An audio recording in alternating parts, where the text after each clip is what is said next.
افکار چکرنا تسبیح کی بو تسبیح 182,000 182,000 انفال جلا رژیم گربه سال 1988 هات نه انفال کردن. ئەمڕۆ بیرەوەری ئەنفالە کە چواردەی چوارە بە 8 شاڵاو لە 6 ناوچەی جیای کوردستان بوو کە تێیدا 182,000 کەس بوونە قوربانی. وەزارەتی کاروباری شەهیدان لەسەر جەم ناوچەکانی کوردستان ئەم بیرەوەریەی ساخ کردەوە.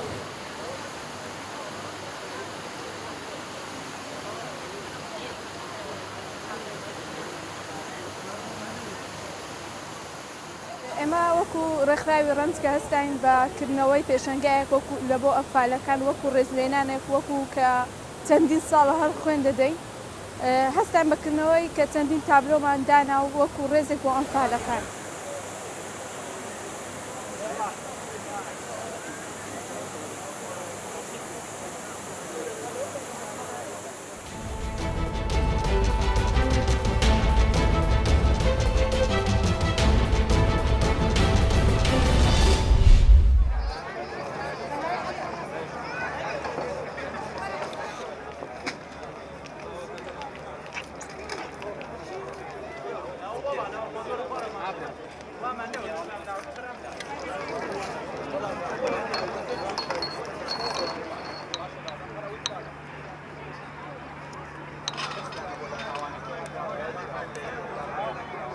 دیارە لەم ڕۆژە ئێمە هەڵسانی بە نمایشکردنی وێنەی فۆتۆگرافی شەهیدانی سنووری چەمچەماڵ کە پایتەختی شەهیدان و ئەنفالکراوانە بێ هیچ جیاکاریەک.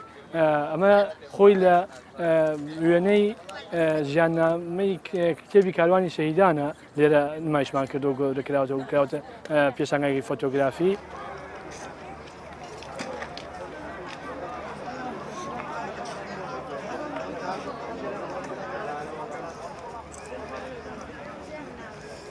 والله أنفال مو قربان سجن كيشا باوم نارم أنفالة تينا كوريكم يروي ألم خزيغة جن بوين هاودي خار كرم يكان ليلة لتمتما سي كسمان أنفالة وجيري حسن نقوم كريا أو سي صار أم صار سي صار يشتع زور مان حتى نشي وما كريا ما علم روي ما كينا مروي ران مستشار دايو بردين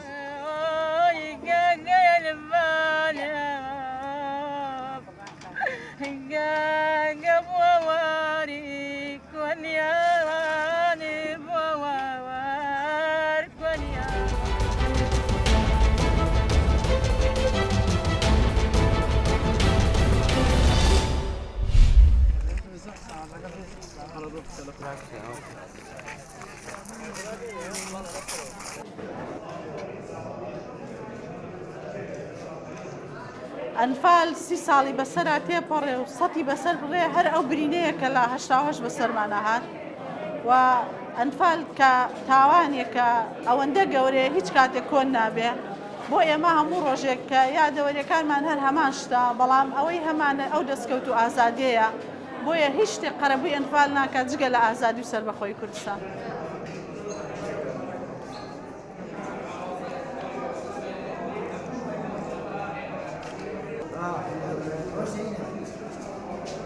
وا سی ساڵ تێپەڕەکە بەسەر هەموو کارەساتە قورسەکانی بەسەر کەسوکاری ئەنفالکراوەکانە بەڕاستی کەسوکاری ئەنفالکراوەکان لە مەینەتیەک و لە ناخۆشیەکی